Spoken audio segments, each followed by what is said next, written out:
Hi, thank you for buying this tutorial. My name is Austris and I will show you my methods for creating old and dirty materials with V-Ray. Keep in mind that you have to understand the basic properties of the clean material to create a modified or aged version.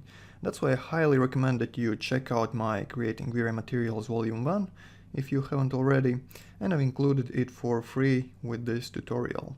It also lays out some basic V-Ray material theory not covered in this video.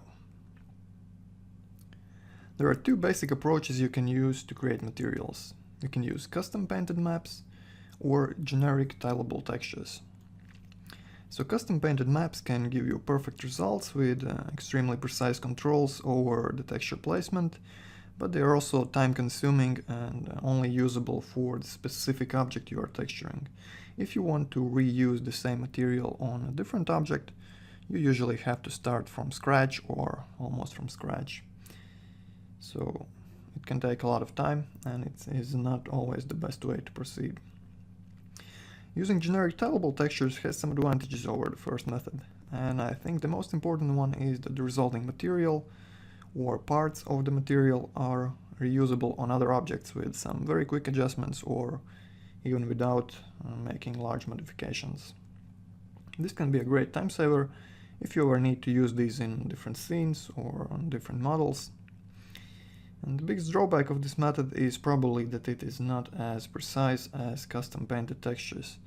There is an element of randomness and quite a bit of experimenting to get the look you're after. It can also be sometimes a bit difficult to understand the process and the material setup, but it becomes easier with some practice. So I would probably use custom painted maps for very important centerpiece objects and stick with the tileable maps for the rest. So the custom painted map method has been covered extensively by others. I'm not going to use it in this tutorial.